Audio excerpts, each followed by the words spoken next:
Karbohidrat merupakan sumber energi bagi tubuh dalam menjalankan berbagai fungsi dan melakukan aktivitas. Setiap saat kita bernafas, berpikir, bergerak, berjalan, bahkan makan, semua itu memerlukan energi yang bersumber dari karbohidrat. Karbohidrat bisa didapat dari beragam macam makanan dan kita dapat memilih sesuai dengan kebutuhan dan ketersediaan. Sebagian orang memilih roti sebagai bahan makanan untuk memenuhi kebutuhan karbohidratnya.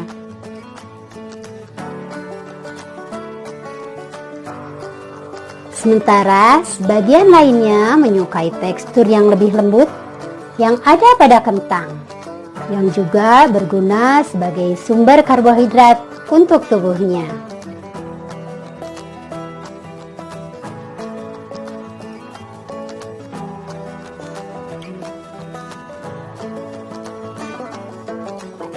Yang satu ini adalah primadona karbohidrat yang seringkali cocok dengan semua kalangan. Tua muda, miskin kaya, banyak yang merasa kehilangan kalau sehari aja nggak jumpa. Nasi putih, ya nasi putih. Di Jawa Barat sob, saking sukanya kami dengan nasi putih, sampai lahir di antara kami ini generasi di Sanguan. Sangu dalam bahasa Sunda artinya nasi. Di Sanguan berarti dinasiin, diberi nasi, alias ditambahkan nasi. Jadi tuh istilah di Sanguan bisa dikatakan sebagai semacam saran penyajian. Karena kata di Sanguan seringkali diucapkan pada saat misalnya seorang ibu melihat anaknya makan mie bakso atau makan siomay. Nah, biasanya sang ibu akan menyarankan di Sanguan. Atau seorang teman melihat temannya makan pempek, auto komennya Sanguan. Entah serius atau tidak, seru aja ngucap atau dengernya. For your information ya sob, di sini nasi menemani kami sejak sarapan pagi hingga makan malam. Dan di sini memang begitu adanya. Orang-orang makan salad buah di Sanguan, makan sup krim di Sanguan, mie rebus di Sanguan. Entahlah. Jangan-jangan ada juga yang minum es cendol di Sanguan. Lebay ya. Begitulah sob, nasi menemani kami mulai dari meja makan sampai nasi kotak dan bungkusan.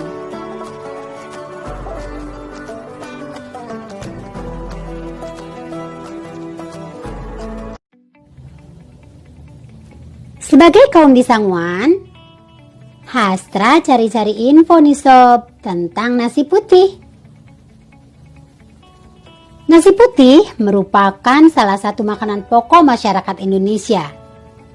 Selain harganya murah dan mudah didapat, kandungan nutrisi nasi putih juga baik untuk kesehatan dan memiliki fungsi yang penting bagi tubuh. Nasi putih adalah sumber karbohidrat utama yang menjadi makanan pokok di banyak negara, terutama di Indonesia. Dalam satu porsi nasi putih seukuran mangkuk setara 180 gram, setidaknya terkandung 50 gram karbohidrat.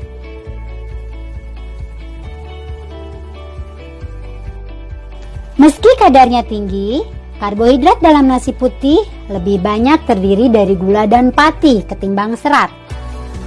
Karena mengandung sedikit serat dan mudah dicerna, nasi putih bisa menjadi pilihan saat sobat mengalami gangguan pencernaan. Mencampur nasi putih dengan kaldu ayam dapat membuat kerja pencernaan semakin mudah. Selain karbohidrat, nutrisi lain yang terkandung dalam nasi putih antara lain adalah vitamin B1 atau thiamin yang berfungsi untuk membantu metabolisme karbohidrat. Selain karbohidrat, nutrisi lain yang terkandung dalam nasi putih antara lain vitamin B1 atau thiamin yang berfungsi untuk membantu metabolisme karbohidrat.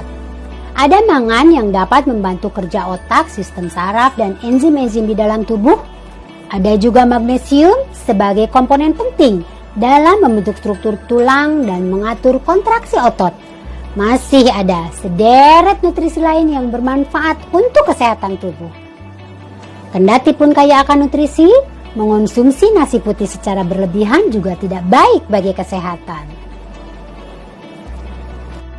Ketika kita mengonsumsi nasi putih, karbohidrat di dalamnya akan dipecah menjadi glukosa yang kemudian akan diserap dan masuk ke aliran darah.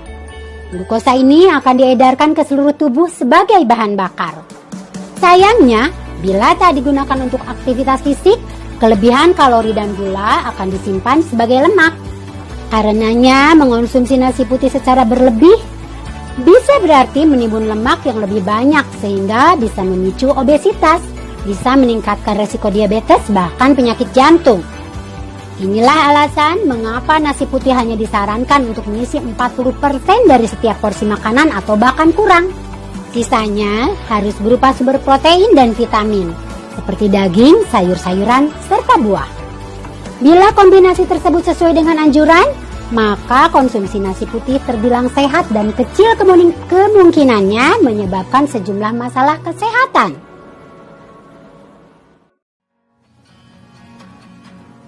Tentunya dan tentu saja selalu ada solusi dalam segala kondisi dan situasi.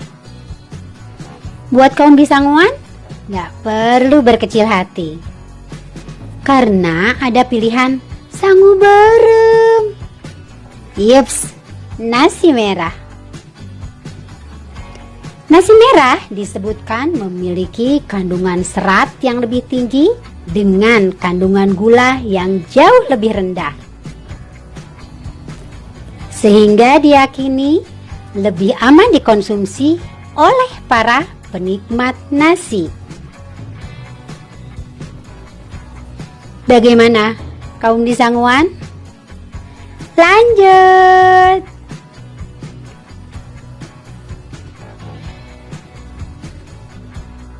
Selain nasi beras merah dan nasi beras putih, ada juga nih nasi dari beras yang diberitakan nggak punya karbohidrat.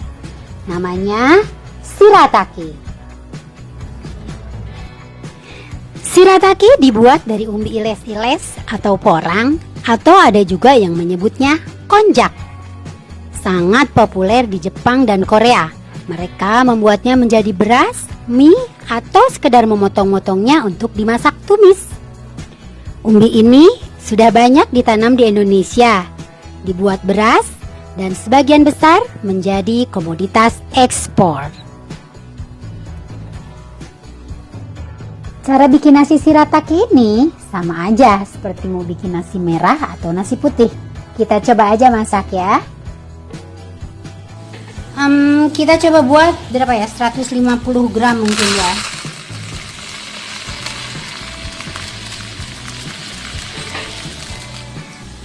Oke, 150 gram.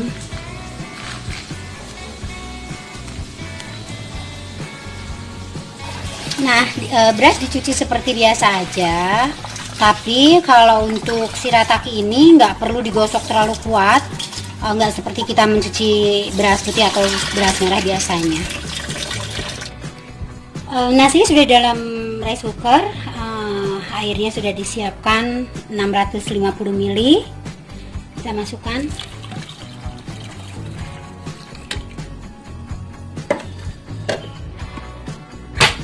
Kita masak. Bismillahirrahmanirrahim.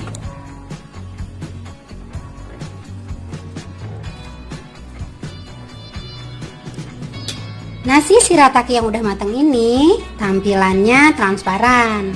Beda sama waktu dia mentah tadi. Bentuknya putih, warnanya putih seperti susu. Kalau sudah matang, transparan. Nasi shirataki bisa dinikmati dengan apa saja yang biasa menemani nasi putih atau nasi merah. Labu siam, tempe bacem dan telur mata sapi cukup menggoda selera. Bismillahirrahmanirrahim. Mari makan.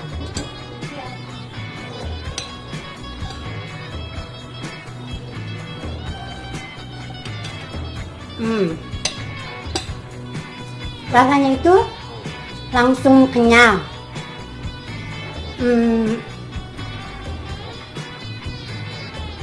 Tawar seperti nasi biasa, hanya dia kenyal aja. Dengan kandungan serat yang tinggi serta karakteristik menyerupai gel, mengonsumsi shirataki membuat perut terasa lebih mudah kenyang. Silakan ya sob. Mau makan nasi putih, nasi merah, shirataki, kentang, jagung, singkong, roti, atau apa aja. Yang penting kita jalani hari-hari kita dengan rasa syukur dan keriangan. Tetap sehat ya. Penuh semangat untuk terus berkarya.